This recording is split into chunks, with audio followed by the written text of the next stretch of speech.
नमस्कार, स्वागत है आप सभी का आर न्यूज पर। आपके साथ मैं हूं पल्लवी रविंद्र सिंह। दिल्ली सरकार ने पेट्रोल की महंगाई से आम जनता को बड़ी राहत दी। 1 दिसंबर 2021 को राज्य सरकार ने राजधानी में पेट्रोल पर वैट घटा दिया है और आपको बताते चलें, केजरीवाल सरकार के इस फैसले के बाद दिल्ली में पेट्रोल करीब 8 रुपए सस्ता हो चुका है, जिसके बाद दिल्ली में अब पेट्रोल की नई कीमत जो है वो 95 रुपए 97 पैसे हो चुकी है। आपको बताते चलिए, पेट्रोल के नए रेट्स आज आधी रात से लागू हो जाएंगे। और ये भी बता दें कि पिछले 27 दिनों से सरकारी तेल कंपनियां पेट्रोल डीजल के रेट्स में कोई बदलाव नहीं कर रही थी। इस साल की शुरुआत के बाद से ही देश भर में पेट्रोल डीजल के दामों में आग लगी हुई थी। केंद्र सरकार ने दिवाली से पहले पेट्रोल की कीमतों में एक्साइज ड्यूटी घटा दी, जिसके बाद पेट्रोल 5 रुपए और डीजल 10 रुपए सस्ता हो गया। आपको बताते चले कि दिल्ली में आज पेट्रोल की कीमत 103 रुपए 97 पैसे है और डीजल का भाव जो है वह 86 रुपए 67 पैसे प्रति लीटर के हिसाब से बेचा जा रहा है। लेकिन आधी रात से पेट्रोल के नए रेट्स जारी हो जाएंगे, जिसके बाद आपको पेट्रोल जो है वो 8 रुपए अब सस्ता मिलेगा।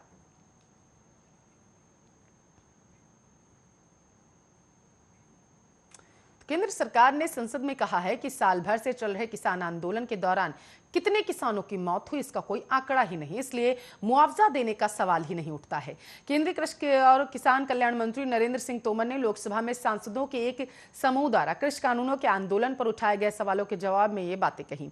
अन्य सवालों के अलावा सांसद आपको पता चले आंदोलन के संबंध में किसानों के खिलाफ दर्ज मामलों की संख्या जानना चाहते थे। इसके साथ ही राष्ट्रीय राजधानी में और उसके आसपास चल रहे आंदोलन के दौरान मारे गए किसानों की संख्या पर डेटा और क्या सरकार का उक्त आंदोलन के दौरान मारे गए किसानों के परिजनों को वित्तीय सहायता प्रदान करने का विचार है, इसकी जानकारी भी मांगी गई थी। मंत्रालय का इस पर स्पष्ट उत्तर था कि इस मामले में उसके पास कोई रिकॉर्ड ही नहीं है, इसलिए वित्तीय सहायता प्रदान करने का प्रश्न ही नहीं उठता। इस सवाल के पहले भाग में जवाब देते हुए विस्तृत रूप से बताया गया था कि कैसे सरकार ने स्थिति को काबू में करने के लिए किसान नेताओं के साथ 11 दौर की वार्ताएं की। किसान आंदोलन के दौरान मृतक किसानों के परिजनों के लिए पुनर्वास की मांग की गई।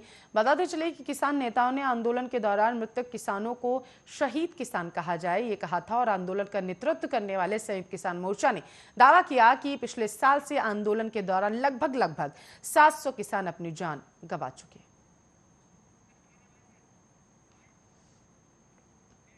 तो पंजाब किसान संगठन के नेता कुलवंत सिंह संधू ने बड़ा बयान दिया। संधू ने कहा है कि धरना प्रदर्शन खत्म होने के बाद किसान साझा मंच बनाकर पंजाब विधानसभा चुनाव में उतर सकते हैं। पहली बार में किसी किसान नेता ने चुनाव में उतरने की सीधे तौर पर बातचीत की है। अगले साल की शुरुआत में पंजाब समेत 5 राज्यों में विधानसभा चुनाव होने वाले हैं। किसान नेता कुलवंत सिंह संधू ने कहा है कि ज्यादातर किसान चाहते हैं कि धरना खत्म करके राज्यों में जाना चाहिए, वहां चुनाव लड़ना चाहिए, अपनी बाकी की मांग पूरी करने के लिए आवाज उठानी चाहिए। एक जगह बैठकर बीजेपी को हराया जाना संभव नहीं। 5 राज्यों में बीजेपी को हराना है। बीजेपी हार जाएगी तो बहुत सी मांगे अपने आप पूरी हो जाएंगी। आंदोलन खत्म करने के सवाल पर कुलवंत सिंह संधू ने कहा, 4 दिसंबर को हमारी अहम बैठक है। अगर हमारी सहमति बन गई तो धरना खत्म होगा। चुनाव लड़ने की रणनीति पर धरना खत्म करने के बाद विचार किया जाएगा। सभी किसान संगठन मिलकर भी चुनाव लड़ेंगे। बताते चलें कि तीनों कृषि कानूनों को वापस लेने का विधेयक संसद में पारित हो चुका है। 1 साल से चल रहे आंदोलन में अब किसानों के बीच आंदोलन खत्म करने को लेकर अलग अलग राय से सामने आ रही है।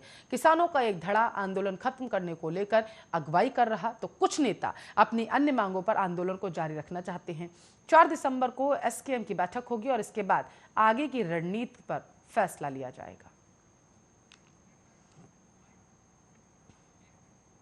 चीन की मदद से भारत में तबाही मचाने की पाकिस्तान साजिश रच रहा है। आपको बता चलो, इस साजिश के तहत पाकिस्तान आतंकवादियों को भारत में विस्फोटक पहुंचाने और घुसपैठ करने के लिए ड्रोन के बाद अब दे रहा है हैंड ग्लाइडिंग की ट्रेनिंग। इससे भारत के महत्वपूर्ण संस्थानों पर 1 किलोमीटर की दूरी से अटैक का खतरा बढ़ चुका है। अफगानिस्तान से आए 8000 आतंकी पाकिस्तान पहुंच गए हैं और खुद बीएसएफ का भी मानना है कि पाकिस्तान अमेरिका द्वारा अफगानिस्तान में छोड़े गए खतरनाक हथियारों का इस्तेमाल भारत में कर सकता है। आपको याद होगा, जम्मू एयरबेस पर आतंकियों द्वारा किया ड्रोन अटैक, जिसमें विस्फोटक भर एयरबेस पर हमला किया गया था और इस मामले में आज तक वो शख्स गिरफ्तार नहीं किया जा सका है जिसने ड्रोन जम्मू एयरबेस पर फेंका था। सूत्रों के मुताबिक अब तक की जांच के दौरान केवल इतना पता चला है कि चीन द्वारा पाकिस्तान को जो ड्रोन खेप दी गई थी संभवतः या उसी का हिस्सा था। अब उसी चीन की मदद से पाकिस्तान भारत में हैंड ग्लाइडिंग के जरिए तबाही की साजिश रच रहा। खुफिया विभाग के दस्तावेजों के मुताबिक पाकिस्तानी खुफिया एजेंसी ISI और सेना ने बाकायदा आतंकवादियों को हैंड ग्लाइडिंग की ट्रेनिंग भी देनी शुरू कर दी और इसमें विस्फोटक पहुंचाने वाले छोटे ग्लाइडर से लेकर एक आदमी को ले जाने वाले ग्लाइडर शामिल हैं। रिपोर्ट में यह भी कहा गया है, आपको पता चले कि अफगानिस्तान से 8,000 आतंकवादी पाकिस्तान पहुंच चुके हैं और ऐसे में खतरा और बढ़ चुका है। BSF महानिदेशक पंकज कुमार सिंह का भी इस बाबत कहना है कि अमेरिका जो असलहा अफगानिस्तान में छोड़कर गया, उन्हें पाकिस्तान भारत के जिहाद में भेजने की अब कोशिश कर रहे हैं। पाकिस्तान इस बारे में अफगानिस्तान और आतंकवादियों को हर संभव लालच देकर इनका प्रयोग भारत में कराने की कोशिश कर सकता है। खुफिया विभाग के दस्तावेज में साफ तौर पर कहा गया है कि पाकिस्तान फौज और खुफिया एजेंसी आतंकवादियों को जो हैंड ग्लाइडिंग ट्रेनिंग दे रही है, उन हैंड ग्लाइडरों के जरिए 600 मीटर से 1200 मीटर तक कोई भी सामान भेजा जा सकता है, चाहे वह विस्फोटक हो या फिर ड्रग्स।